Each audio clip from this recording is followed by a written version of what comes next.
सेवा धर्म नहीं कहता। अब इधर मेरे ठाकुर जी चित्रकूट से आगे बढ़े हैं। एक लीला और आती है अरण्य कांड के प्रारंभ में। पंचवटी के क्षेत्र में तो सूपनखा मिली है, पर उसके प्रारंभ में एक लीला और आई है। मेरे ठाकुर जी ने पुष्प के आभूषण बनाए और जानकी मैया का अपने हाथों से श्रृंगार किया है। अद्भुत श्रृंगार। गोस्वामी जी लिखते हैं, एक बार चुनी कुसुम सुहाए, निज कर भूषण राम बनाए। एक बार चुन कुसुम सुहाए, निज कर भूषण राम बनाए।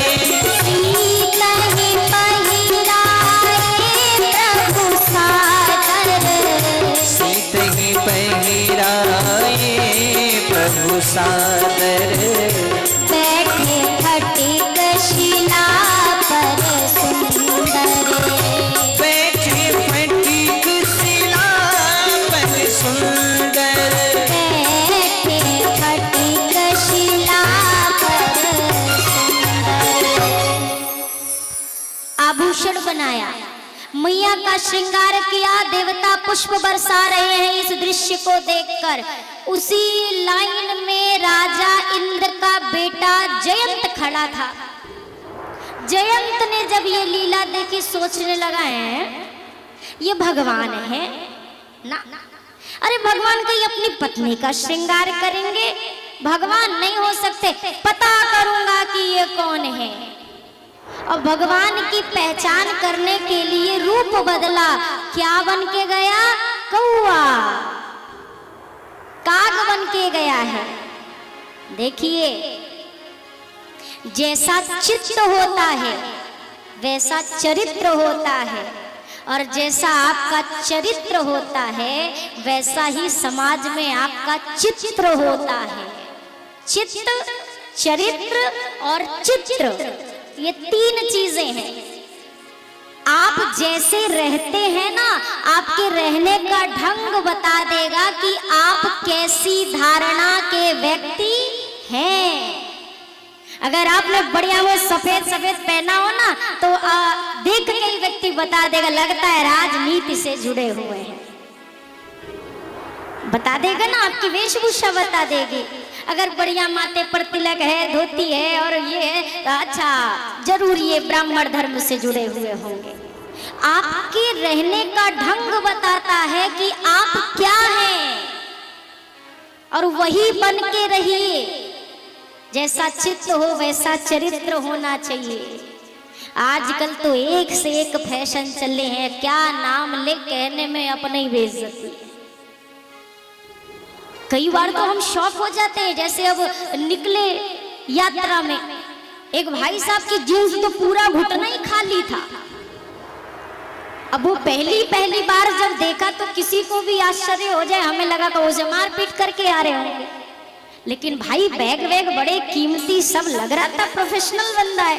बट वो फटी हुई जीन्स देख के समझ नहीं आया, तो हमने मोबाइल पे सर्च किया, तब पता चला इसे डैमेज जीन्स कहते हैं। तब पता चला कि आजकल फट जाए वो एक फैशन है, और फटा पहनोगे तो समझ में आ जाएगा दूसरे को देख के कि आप कहां से हो। आज कौआ बन के जयंत पहुंचा है, मैया के चरणों में चोंच से प्रहार किया, भागा। राम जी क्या है? मायापति हैं। किशोरी जी क्या है? साक्षात माया है। इन दोनों के सामने किसी की माया चलेगी क्या? मूर्ख जयंत माया का वेश लेके आया, रुधिर बहने लगा। मैया ने बताया नहीं, सोचा बताऊंगी तो राघव जी अभी इसके प्राण ले लेंगे। अरे बच्चा है, गलती हो गई, नहीं बताया। लेकिन जब माँ के चरणों की रक्त की धार राम जी के चरणों तक पहुंची, राघव जी को सारा दृश्य स्पष्ट हुआ। बल देखने आया है, जिस कुश के आसन पर बैठे थे, एक कुश की सीख निकाली, मोड़कर धनुष का रूप दिया, दूसरी सीख निकाली, ब्रह्म मंत्र से अभिमंत्रित करके छोड़ दिया, ब्रह्मास्त्र का रूप लेकर वो कुश जयंत के पीछे लग गया, भागने लगा। पिताजी के पास गया, बाबूजी रक्षा करो। इंद्र ने कहा क्या हुआ? मैया के चरण में चोंच मार के आया हूं। इंद्र ने द्वारपालों से कहा स्वर्ग का दरवाजा बंद करो। जयंत को लगा हमें छुपाने के लिए बंद करा रहे हैं। द्वारपालों से कहा पहले इसको बाहर निकालो तब बंद करना, ताकि दोबारा आए ना पावे। ब्रह्मलोक गया, अब पितामह रक्षा करिए, रक्षा करिए। ब्रह्मा जी ने कहा जो करके आए हो गनीमत मारो, मानो कि दूसरा ब्रह्मास्त्र मैं नहीं छोड़ रहा हूं। बोले बाबा के पास, बाबा त्राहिमाम रक्षा कर लो। बाबा क्या किया है? मैया के चरण में प्रहार करके आया हूं। भोले बाबा ने कहा तीसरा नेत्र मुश्किल से खुले हैं, तुम पे खुल जाए इसके पहले चले जाओ। भागा जयंत, काहू बैठन कहा ना वही। गोस्वामी जी कहते हैं अरे मूर्ख, राखी को सकई राम कर द्रोही। राम जी से द्रोह करने वाले को कौन रख सकता है? कौन रखेगा? अब नारद जी मिल गए। नारद देखा विकल जयंता। नारद जी ने जयंत से कहा ओ जयंत इधर आओ। जयंत ने कहा महाराज रोको नहीं, बस भागने दो। रुकूंगा तो मर ही जाऊंगा। अरे क्यों मर जाओगे? अरे देखो ना ब्रह्मास्त्र पीछे लगा है। नारद जी ने कहा अरे जयंत, अगर ये ब्रह्मास्त्र तुम्हें मारना चाहता तो अब तक निपटा चुका होता। अरे पिताजी के यहाँ गए रुके होगे, ब्रह्मलोक गए रुके होगे, तब तक ये ब्रह्मास्त्र क्या तुम्हें मार नहीं सकता था? अभी भी देखो तुम रुके हो और ब्रह्मास्त्र कहाँ है? पीछे घूमकर देखा ब्रह्मास्त्र रुका हुआ था। नारद जी ने कहा ये तुम्हें मारना नहीं चाहता, ये तुझे सही जगह पहुंचाना चाहता है। कहाँ है सही जगह? नारद जी से पूछा। नारद जी ने कहा जिसका अपराध करके आए हो वही बचा सकते हैं। अरे मूर्ख, संसार मारे दुनिया मारे तो राम बचाते हैं, तुझे राम ने मारा है, राम के सिवा कौन बचाएगा तुझे? राम जी के चरणों में गया, प्रणाम किया। राघव जी ने क्रोध शांत कर लिया। पूछा क्यों आए थे? बोला आपका प्रभाव देखना चाहता था। राघव जी ने कहा कुछ पता चला? प्रभाव कुछ महसूस हुआ? जयंत कहता है अतुलित बल अतुलित प्रभुताई। राघव जी मैं मतिमंद जान नहीं पाई। अरे अतुलित बल है, मैं तो मूढ़ जान नहीं पाया, नहीं जान सका। तो अब आगे का क्या विचार है? अब क्यों आए हो दोबारा? जयंत सजल नेत्रों से कहता है हे प्रभु, प्रथम बार आया था, आपका प्रभाव देखना चाहता था। दूसरी बार आया हूँ, आपका स्वभाव देखना चाहता हूँ। सुना है आप पापियों से पापियों को भी स्वीकार कर लेते हो। बस देखना है क्या वो कृपा सरकार अब नहीं है दीनों के वास्ते, क्या वो द्वार अब नहीं है? वही देखना है। जयंत को एक नयन करी तजा भवानी, क्षमा किया। और पंचवटी में ही प्रसंग आता है सूपनखा का। सूपनखा रावण के बहिनी, दुष्ट हृदय दारुण जस अहिनी। सूपनखा रावण के बहिनी, दुष्ट हृदय दारुण जस अहिनी। पंचवटी सुगई एक बारा, देखी विकल भई जुगल कुमारा।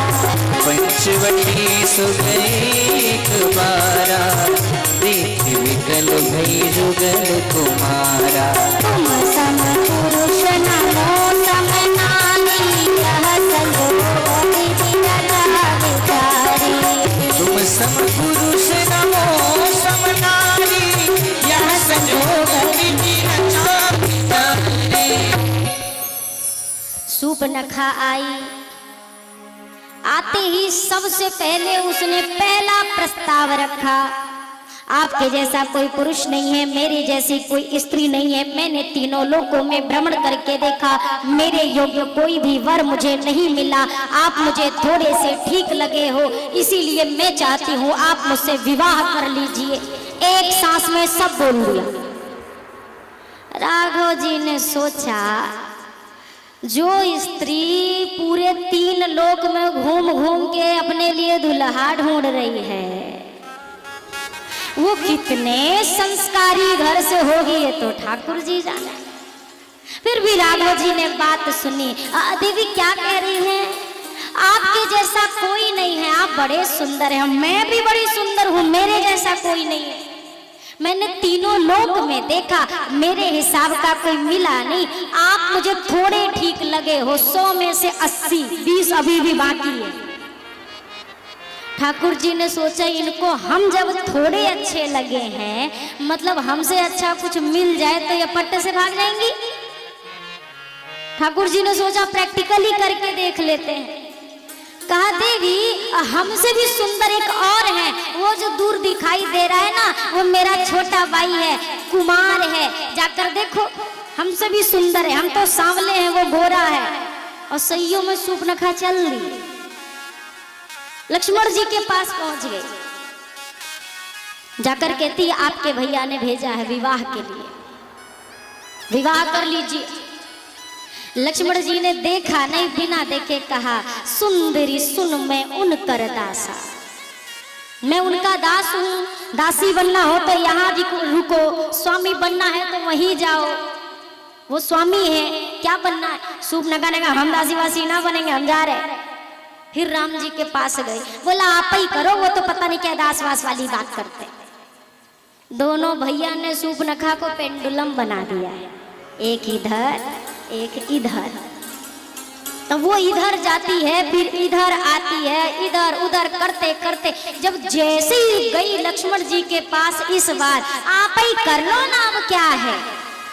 लखन लाल ने कहा, अरे दुष्टे, तुझसे वो विवाह करेगा जिसने अपनी लज्जा को तिनके के समान त्याग दिया हो। बाप, इतना बड़ा अपमान हो गया। और भयानक रूप लेके आई, मैया को खाने दौड़ी। राम जी ने लक्ष्मण जी से कहा, छोटे भैया काम शुरू करो, काम शुरू करो।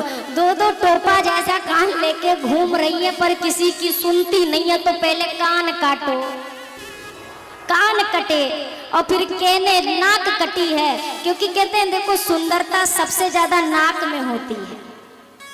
किसी के यहाँ अगर लड़की देखने जाते हैं ना, तो घर की माताएं पहले पूछती हैं, नाक नक्शा ठीक है कि नहीं है, नाक का नक्शा बराबर होना चाहिए। ठाकुर जी ने कहा, पहले तो यहाँ का नक्शा ही बिगाड़ो। नाक कटी, और काट के दोनों लक्ष्मण भैया ने हाथ में धर दिया। बोला, रावण को दिखा देना, बोल देना लक्ष्मण ने चुनौती दी। रावण के पास नहीं गई, खरदूषण के पास पहुंची है। क्यों? क्योंकि जानती है अगर ये खरदूषण को मार ले गए तभी ये रावण को मार पाएंगे, अन्यथा ये मार नहीं पाएंगे। और सूपनखा को अपने पति विद्युत जीवा की हत्या का बदला लेना है रावण से, इसीलिए ये सारी तैयारी है। सूपनखा गई, खरदूषण आए, सेना के सहित समाप्त हुए, रावण के पास पहुंची है। और रावण के पास जाकर के सारी बातें बताने लगी। अब मेरी नाक गई सो गई, पर अपनी नाक बचाओ तुम, हमारी तो कट गई, तुम्हारी बची।